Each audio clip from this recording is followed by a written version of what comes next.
Hi, this is Dinesh Gangasani. Welcome to my channel think about this. గత కొన్ని రోజుల క్రితం మా మిత్రుడు ఒక వీడియోని సెండ్ చేశాడని చెప్పాను కదా. దానికి సంబంధించిన వీడియోని కొద్దిగా క్షుణ్ణంగా స్టడీ చేసి అప్లోడ్ చేద్దాం అనుకుంటే ఈ మధ్యకాలంలో కొద్దిగా ఈ వెదర్ కండిషన్స్ సహకరించకపోవడం వల్ల కొద్దిగా లెంతీ టాపిక్ కాబట్టి కొద్దిగా వెయిట్ చేశానండి. ఈరోజు మనకు మంచి టైం దొరికింది ఆ టాపిక్ గురించి మాట్లాడుకోవడానికి. ఒక్కసారిగా మనము ఆ టాపిక్ని మాట్లాడుకోవడానికంటే ముందు నేను మీకు ఒక చిన్న విషయాన్ని అడుగుతానండి. ఒక్కసారిగా ఆలోచించండి.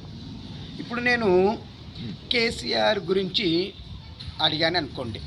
ఇప్పుడు కేసీఆర్ గారు ప్రజెంట్గా ఉన్నారు, కేసీఆర్ గారిని చూస్తున్నాము, కేసీఆర్ ఏం చేస్తున్నారో తెలుసుకుంటూనే ఉన్నాము.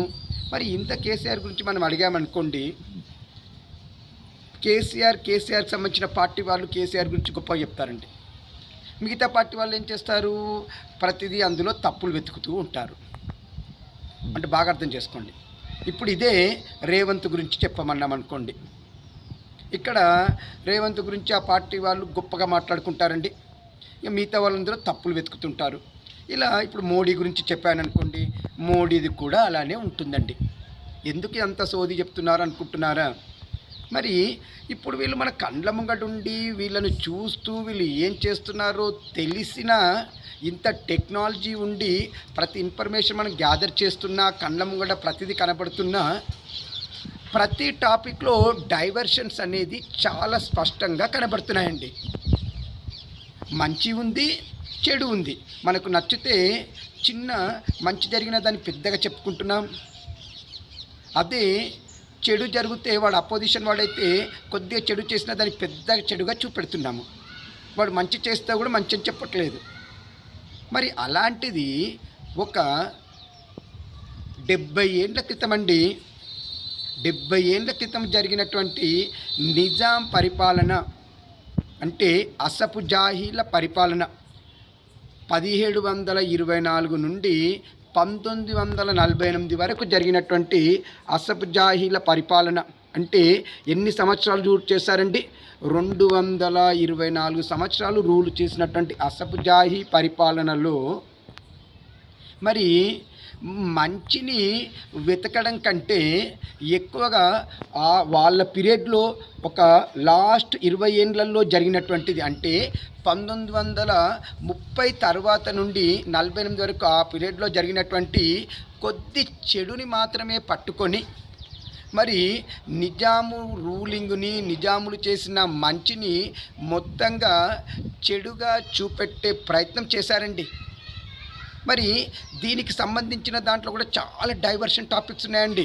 కానీ ఇక్కడ ఏమైందంటే, కొన్ని వర్గాల వాళ్ళు, కొన్ని ప్రాంతాల వాళ్ళు, కొంతమంది ఆఫ్ నాలెడ్జ్ ఫెలోస్ ఇక్కడ ఏం చేశారంటే, ఒక వర్గానికి సంబంధించిన చరిత్రని సరిగా చూపెట్టడంలో విఫలమయ్యారండి. ఎంతసేపు ఒక రజాకారులకు సంబంధించినటువంటి మూమెంట్ని వీటిని అదే చూపెట్టేసి ప్రజలని రజాకారుల సంబంధించిన ఆకృత్యాలని చూపెట్టారు. ఇక్కడ ఈ రజాకారుల టాపిక్ కూడా ఈరోజు ఇప్పుడే మాట్లాడతానండి. దానికంటే ముందు ఒక్కసారిగా నిజాం పీరియడ్లో ఏముండేది ఏంటిది అనేది చిన్నగా చెప్పుకుంటూ డీటెయిల్డ్గా మెల్లమెల్లగా మనం రజాకారుల టాపిక్ వరకు కూడా వద్దామండి. ఓకేనా? సో ఒక్కసారిగా మరి ఆ డీటెయిల్స్ మనము చూద్దాం.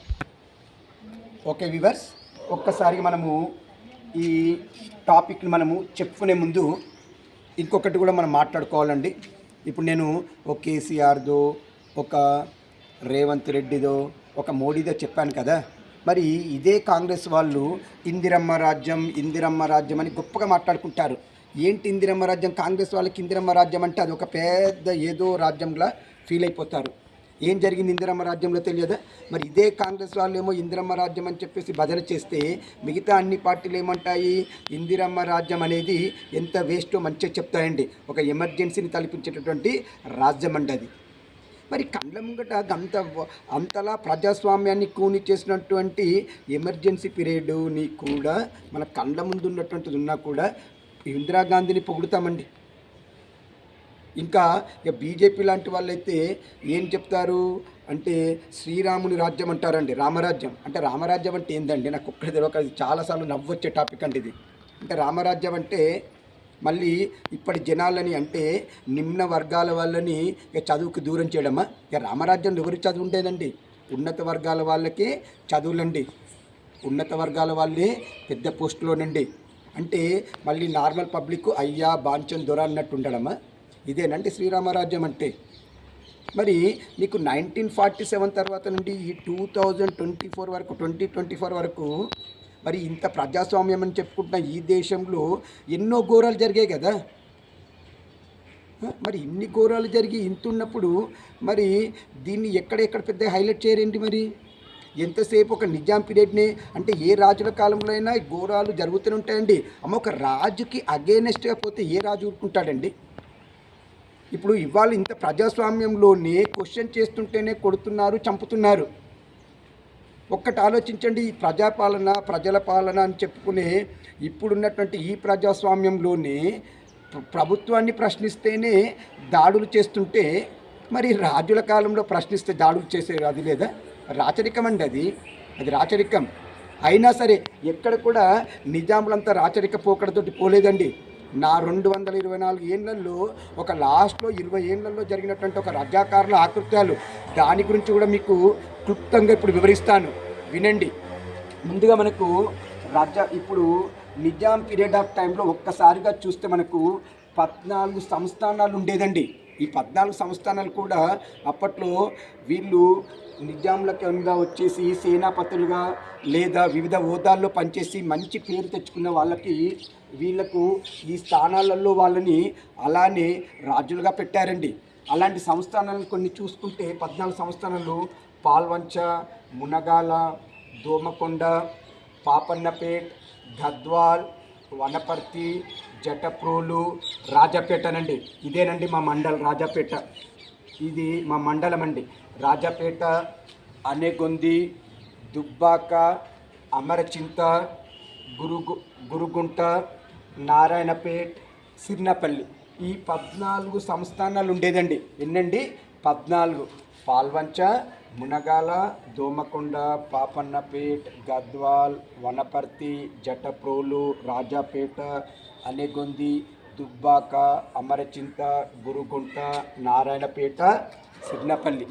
ఇవే కాకుండా నిజాం పీరియడ్ ఆఫ్ టైంలో ప్రముఖ భూస్వాములకు సంబంధించినటువంటి గడీలు ఉండేదండి. ప్రముఖ భూస్వాములు వీళ్ళు ఇంకా చాలా ఉండేది, వీళ్ళు మాత్రం ప్రముఖ భూస్వాములండి. వాళ్ళకి సంబంధించిన గడీలు వచ్చేసి విష్ణూరు గడి, బాగా గుర్తుపెట్టుకోండి, ఇది విష్ణూరు గడి, రాపాక రామచంద్రారెడ్డి, దేశ్ముఖ్, ఆత్మకూరు, కల్లెడ గడి, జిల్లెల గడి, కంఠాత్మకూరు గడి, పోలంపల్లి గడి, సిర్నాపల్లి గడి, సంజీవన్ రావుపేట గడి, బేతవోలు గడి, ఇలా ప్రముఖ గడీలు ఉండేదండి. విష్ణూరు, ఆత్మకూరు, కల్లెడ, జిల్లెల, కంఠాత్మకూర్, పోలంపల్లి, సిర్నపల్లి, సంజీవన్ రావుపేట్, బేతవోలు, ఇలాంటి ప్రముఖ భూస్వాముల గడీలు ఉండేదండి. ఇక్కడ ఈ నిజాం పీరియడ్ ఆఫ్ టైంలో అసఫ్ జాహీల పీరియడ్లో పన్నులు వసూలు చేసే ప్రముఖులు ఉండేవాళ్ళండి. అంటే పన్నులు వసూలు చేసే అధికారం ఈ ప్రముఖులకు ఉండేదండి. వాళ్ళే దేశ్ముఖులు, దేశ్పాండేలు, పటేళ్ళు, పట్వారీలు, జాగీర్దార్లు, మక్తాదార్లు. మళ్ళీ చూడండి, దేశ్ముఖులు, దేశ్పాండేలు, పటేళ్ళు, పట్వారీలు, జాగీర్దార్లు, మక్తాదార్లు అండి. ఇందులో వీళ్ళందరూ కూడా కొద్దిమంది తప్పించేసి అందరూ జనాలను పీడించిన వాళ్ళేనండి. వీళ్ళు తెలంగాణ వాళ్ళు అయినప్పటికీ తెలంగాణ సమాజాన్ని పీడించినటువంటి వాళ్ళే. ఈ దేశ్ముఖులు ప్రముఖంగా రెడ్డి జాతికి చెందిన వాళ్ళండి. దేశపాండేలు ప్రముఖంగా బ్రాహ్మణ జాతికి చెందిన వాళ్ళండి. ఇలా పటేళ్ళు, పట్వారీలు వీళ్ళు దోచుకున్న వాళ్ళే జాగీర్దారులు, అంటే ల్యాండ్కి అధిపతులండి. అంటే వీళ్ళకంటూ కొద్ది జాగనిచ్చేవాళ్ళు, పన్నులు వసూలు చేసే అధికారంతో పాటు మక్తాదారులు. మరి వీళ్ళందరూ మరి దోచుకున్న వాళ్ళే కదా తెలంగాణ సమాజాన్ని. మరి ఇక్కడ దేశ్ముఖులుగా ఉన్నది ఎవరండి? రెడ్డిలు కాదా? దేశపాండేలుగా ఉన్నది బ్రాహ్మణులు కాదా? అంటే వీళ్ళు ఈ దేశ్ముఖులే తర్వాత కాలంలో దొరలుగా ప్రాముఖ్యత పొందారండి. ఏలా ప్రాముఖ్యత పొందారు? దొరలుగా. మరి ఇప్పుడు చాలామంది, నేను మొన్న ఒక వీడియో తీసి పెట్టాను, కేసీఆర్ని దొర దొర దొర అంటారు కదా. అరే బాబు, ఎక్కువ దొరలు రెడ్డిలేరా బాబు. ఎడ్డి జనాలు అర్థం చేసుకుంటారా? నాకు తెలియక అడుగుతాను, మీకు అసలు తెలియకపోతే తెలుసుకోండి. ఇంత అసలు ఏమన్నా బుద్ధి జ్ఞానం ఉందా అని అనిపిస్తుంది ఒక్కోసారి. ఎవడో కేసీఆర్ దొర దొర అనేసరికి వెలమ దొరల కంటే మించి ఉన్నవాళ్ళు ఉన్నారు రెడ్డి దొరలు. ఇది తెలియకుండా కేసీఆర్ దొర అంటే ఒక దొర అనే ట్యాగ్ యాడ్ చేస్తే అప్పట్లో దొరలు దోచుకున్న విధంగా కేసీఆర్ దోచుకుంటున్నాడు అన్నట్టు ఒక ఫీల్ రావాలని పబ్లిక్లో. లేదా నిజాం అని ఒక వర్డ్ యూజ్ చేయడం. ఈ రెండు తప్పించి ఇప్పుడున్నటువంటి కొంతమంది ఆఫ్ నాలెడ్జ్ లుచ్చాగాళ్ళకి, మళ్ళీ అంటున్నాను, ఆఫ్ నాలెడ్జ్ లుచ్చాగాళ్ళకి ఇంకొక వేరే సబ్జెక్టు లేదంటే అసలు. ఇంకా కొద్దిమంది అయితే మత రాజకీయాలు చేసే లుచ్చాగాళ్ళకి ఇప్పుడు నేను తర్వాత ఇప్పుడు టాపిక్ చెప్తాను వినండి. ఎవరు చేస్తారు మత రాజకీయాలు, ఏ పార్టీ వాళ్ళని అందరికి తెలుస్తుంది. ఇక్కడ ఏమీ లేదు, ఏది పడుతుంది. ఇప్పుడు ఇది ఇలానే ఉంచండి. ఇప్పుడు నేను ఇంకా మీకు డీటెయిల్గా చెప్తూనే ఉంటాను, వినండి. ఇప్పుడు నిజాం పీరియడ్ ఆఫ్ టైంలో ఎంతగా హైదరాబాద్ అభివృద్ధి చెందిందండి. 1947-48 వరకు మొత్తం ప్రపంచంలో మనం థర్డ్ రిచెస్ట్ ప్లేస్ అండి హైదరాబాద్ స్టేట్ థర్డ్ రిచెస్ట్ అండి. ఇండస్ట్రీస్ ఉన్నాయి ఇక్కడ, 100 పైచలకి ఇండస్ట్రీస్. ప్రతి ఒక్క హాస్పిటల్ ఫెసిలిటీస్ ఇక్కడ ఉండేనండి. ఉస్మానియా అయితేంది, గాంధీ అయితేంది, అసలు యునాని హాస్పిటల్, అన్ని రకాల హాస్పిటల్ ఇక్కడ ఉన్నాయండి. అసెంబ్లీ ఉందండి. మీకు ఏది కావాలో కరెంటు ఫెసిలిటీ ఉంది, రోడ్డు ఉంది, రైల్వే నిర్మాణం జరిగిందండి. అసలు చెరువుల నిర్మాణం జరిగింది. ఈరోజు మనం చూసిన ట్యాంక్ బండ్ అయితేంది, ఉస్మాన్ సాగర్ అయితేంది, నెక్స్ట్ హిమాయత్ సాగర్ అయితేంది, ఇలా ఎన్నో చెరువుల నిర్మాణాలు కూడా జరిగాయి. ట్రాన్స్పోర్టేషన్ కూడా చాలా అద్భుతంగా ఉండేదండి. ఇవన్నీ ఏది చూడట్లేదండి. ఒక్క 20 ఏళ్ళ పీరియడ్ జరిగినటువంటి ఒక రజాకారుల మూమెంట్ని బూచిగా చూపెట్టి నిజాములు చేసిన అభివృద్ధిని, నిజాములు చేసినటువంటి ఏదైతే మంచిది ఉందో దాన్ని మరుగున పడేసి రజాకారులని పేరు మాట్లాడుతూ మత రాజకీయాలు చేసే లుచ్చనా కొడుకులారా, ఒకటి బాగా వినండి. అసలు ఫస్ట్ మీకు రజాకార్ అంటే మీనింగ్ తెలుసా? రజాకారులు అంటే వాలంటీర్లు. ఇక్కడ ఆ టైంలో 5 రకాల రజాకారుల టీంలు ఉండేదండి. ఒకటి కాసిం రజ్వీకి చెందినటువంటి ముస్లింకి సంబంధించినటువంటి ఒక రజాకార్ టీం అండి, గుర్తుపెట్టుకోండి. ఒకటి ముస్లిం రజాకార్ టీం అండి. ఇంకొకటి హిందూ రజాకార్ టీం. ఇంకొకటి పోలీస్ రజాకార్ టీం. అర్థమవుతుందా? ఇంకొకటి కాంగ్రెస్, ఇంకొకటి కమ్యూనిస్ట్ రజాకార్ టీంలండి. ఇలా 5 రజాకార్ల టీములు ఉండేది. ఎన్ని రజాకార్ల టీంలు ఉండేది? 5 ఉండేదండి. ఒకటి కాసిం రజ్వీకి సంబంధించినటువంటి రజాకార్ టీం ఒకటైతే, ఒకటి పోలీసుది, హిందువులది, కాంగ్రెస్ది, కమ్యూనిస్టులది, ఇలా 5 రజాకార్ల టీంలు ఉండేదండి. ఇందులో ఏదైతే కాసిం రజ్వీకి చెందినటువంటి రజాకార్ల టీం ఉందో, అరే బాబు ఇక్కడి ప్రజలు మా మీద తిరుగుబాటు చేస్తున్నారు, మా దోపిడికి అగెనెస్ట్గా తిరుగుబాటు చేస్తున్నారని ఈ దేశ్ముఖులు, దేశపాండే లాంటి వాళ్ళు, ఈ పటేళ్ళు, పట్వారి లాంటి వాళ్ళు వీళ్ళు సపోర్ట్ చేశారు. మాకు ఒక ఆర్మీ లాంటిది కావాలి వీళ్ళ మీద దాడి చేయడానికి, ఎవరైతే మా మీద తిరుగుబాటు చేస్తున్నారో. అలా పుట్టుకొచ్చిందే కదా రజాకారు. ఏ రజాకారు? కాసిం రజ్వీ. ఒక్క కాసిం రజ్వీ మొత్తం ఆకృత్యాలు చేసినట్టుగా మాట్లాడతారు చాలామంది. అసలు మీకు తెలియంది ఏంటంటే ఈ రజాకార్ల టీంలో కాసిం రజ్వీకి మించినటువంటి ఆకృత్యాలు చేసినటువంటి టీములు కూడా ఉన్నాయండి.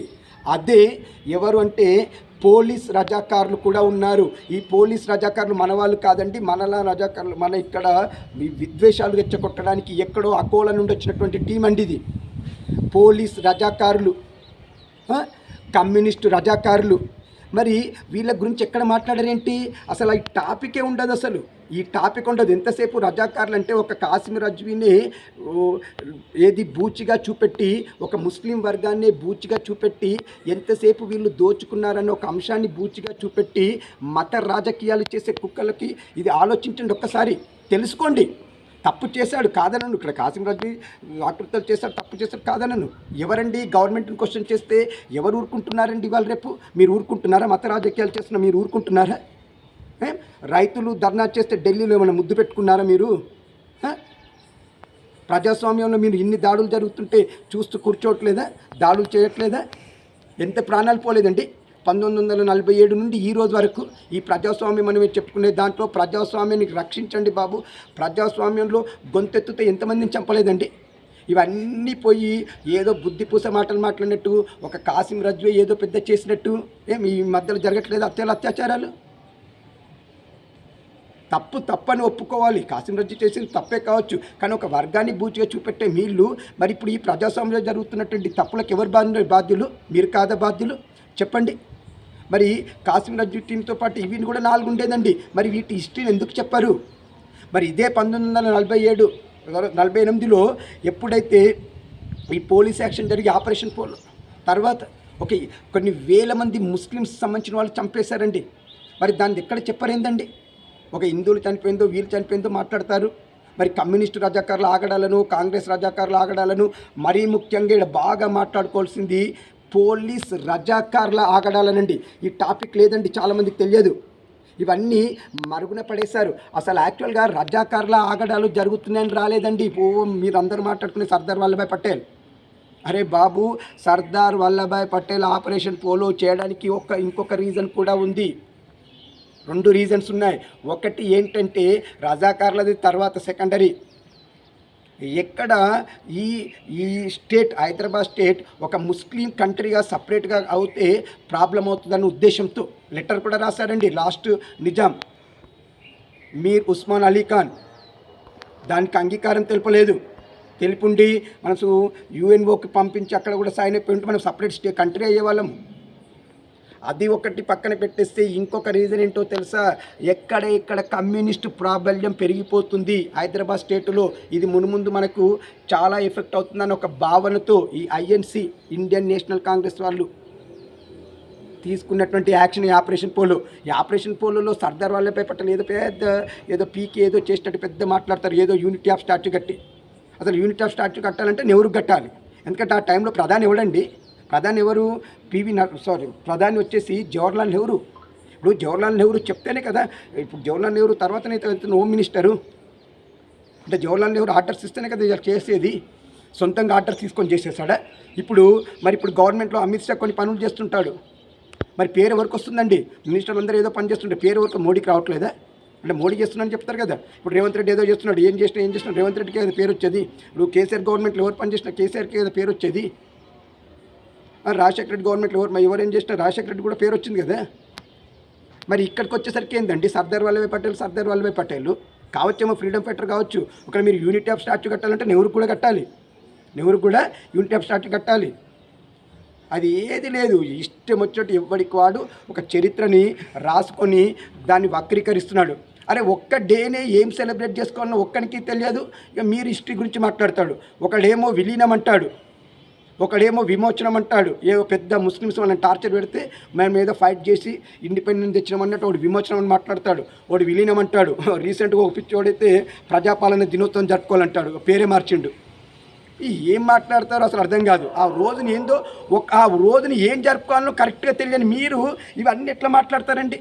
రజాకారులు ఇది చేస్తారు, అది చేస్తారు, ఇవన్నీ చెత్త తోడక మాటలు ఎట్లా మాట్లాడతారు? అసలు ఫస్ట్ ఈ రోజున ఏం జరుపుకోవాలి అది ఒక్కటి చెప్పండి ఫస్ట్. నువ్వు జరుపుకునే డేని అందరూ అదే జరుపుకున్నారు. నువ్వు ప్రజాపాలన అన్నావు, ఇంకోటి విలీనం అన్నాడు, ఇంకోటి విమోచనం అన్నాడు. అసలు ఆ డేని ఏది జరుపుకోవాలి? దీంట్లోనే మనకి యూనిటీ లేదు. ఫస్ట్ హిస్టరీని తెలుసుకోండి. ఒకటి మాట్లాడండి. ఇక్కడ ఏదిగా మీరు మాట్లాడలేరు, ఎందుకంటే పార్టీలుగా విడిపోయారు, కుల మత రాజకీయాలు చేయడానికి అలవాటు పడ్డారు. కాబట్టి మీరు ఎన్ని రోజులైనా గిలానే ఉంటారండి. కానీ సామాన్య జనాలను అర్థం చేసుకోండి. కాసిం రజ్వీ చేసిన ఆకృత్యాలు ఎంతున్నాయో మిగతా 4 రజాకారులు కూడా చేశారు. వాటి గురించి ఎక్కడ ఉండదండి టాపిక్. అమ్మ ఈ దొరలలో కూడా మంచి దొరలు కూడా ఉన్నారు. మంచి దొరలు కూడా ఉన్నారు. అందులో అనబేరి వెంకటేశ్వరరావు లాంటి వాళ్ళు, చింతలకుంట రామిరెడ్డి, ఇతన్ని రేణుకుంట రామిరెడ్డి అంటారండి, మా ఊరికి దగ్గరగా ఉంటుంది. అలానే మా సొంత తాతయ్యనండి. ఈ వీడియో సమక్షంగా మా తాతయ్య పేరు చెప్పుకోవడానికి నేను గర్వపడుతున్నాను. గంగసాని గోపాలరెడ్డి, ఇతన్ని గబ్బెట గోపాలరెడ్డి అని కూడా అంటారండి. గబ్బెట గోపాలరెడ్డి, ఆరుట్ల రామచంద్రారెడ్డి, వీళ్ళందరూ దొరలగా ఉన్నా కూడా ఏ రోజు దొరతనం చేయలేదండి. పేదల పక్షాన పోరాడిన వాళ్ళు కూడా ఉన్నారు, మంచి దొరలు ఉన్నారు, చెడు వాళ్ళు కూడా ఉన్నారు. ఇది అన్నీ చూడరు ఏంటంటే అసలు ఏది లేదు. ఏదో కొద్ది జరిగిన చెడుని పెద్దగా సాగదీసి ఇప్పటికి దాన్ని సాగదీసుకుంటూ ఎప్పుడు ఎండు పలుకుతారండి దానికి? ఇప్పటికి ఎండు పలుకుతారు? ఏ ఎండు లేదు. అంటే మీ రాజకీయాలకి యూజ్ చేసుకుంటున్నారు తప్పించి ఇక్కడ ఎండు అనేది దీనికి ఉండేలా కనబడట్లేదు. ఇప్పటికైనా ఎండు చేయండి. రజాకారుల టాపిక్ పక్కన పెట్టండి. అలానే తెలంగాణలో నిజాములు చేసిన అభివృద్ధిని కూడా చెప్పండి. సరే, మీరు మాట్లాడుకోండి రజాకారుల టాపిక్. మాట్లాడితే ఈ కాసిం రజ్వీ రజాకారులతో పాటు ఇంకొక 4 కూడా మాట్లాడండి, చెప్పండి పబ్లిక్, అది కూడా తెలియాలి. వాటితో పాటు నిజాములు చేసిన అభివృద్ధిని కూడా బాగా చేయండి. అసలు ఈ మధ్యకాలంలో నేను కూడా నా నిజాములు ఏం చేస్తారు, ఈ మధ్యకాలంలో బుక్ల ప్రింట్, నేను సోషల్ టీచర్ని చేస్తాను, కానీ అసలు మేము పాతలు చదువుకున్నప్పుడు అసలు ఏది కూడా ఉండేది కాదండి. కొద్ది మ్యాటర్ కూడా ఇంత భావదారిద్ర్యమా మీది? అభివృద్ధితో పాటు చెడు కూడా అంతే, అన్నీ చెప్పాలి. మంచి చెడు అన్నీ ఉండాలి. ఒకవేళ చెడు చెప్తున్నప్పుడు అంతా కూడా చెప్పాలి కదా. ఎంతసేపు రజాకార్ అంటే ఒక కాసిం రజ్వీదే చెప్పారేంది? మరి మిగతా రజాకారులు ఎటుపోయారు చెప్పారా? ఏదైనా హిస్టరీని చెప్పేటప్పుడు క్లారిటీ ఉంటేనే చెప్పండి, లేదంటే అన్నీ మూసుకొని కూర్చోండి.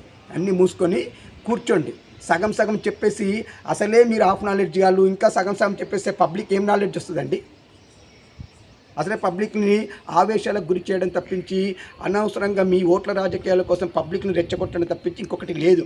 చెప్తే హిస్టరీని క్లియర్గా చెప్పండి, లేదంటే మూసుకొని కూర్చోండి. అర్థమవుతుందా? సో ఇప్పటికైనా వ్యూవర్స్ గుర్తుపెట్టుకోండి, రజాకారులు ఆగడంలో కాసిం రజ్వీ ఆగడాలు ఉండొచ్చు, లేదనను, కానీ మిగతా 4 రజాకారుల ఆగడాలు కూడా ఉన్నాయి. గుర్తుపెట్టుకోండి. నిజాం చేసిన అభివృద్ధిని కూడా తలుచుకోండి. ఎక్కడైనా ఏ రాచరిక వ్యవస్థలైనా ఉంటాయండి, తనకు ఎదురు తిరిగితే చంపలు చేయడం ప్రతి దగ్గర ఉందండి. ఏం ఇండియాలో అందరు రాజులను బుద్ధి పూసాలా? అందరు మంచి చేశారా? ఏం చేయకుండా అన్ని రాజ్యాలలో అన్నిట్లలో ఉంటాయండి, ప్రపంచంలోనే ఉంటాయి. ఇది కామన్ అండి, తెలుసుకోండి. ఇంకా నా ఛానల్ ఎవరైనా సబ్స్క్రైబ్ చేసుకోపోయి ఉంటే సబ్స్క్రైబ్ చేయండి. మంచి వీడియోస్తో, మంచి కంటెంట్తో వీడియోస్ని అప్లోడ్ చేస్తుంటాను. ఇట్లు మీ దినేష్ గంగసాని.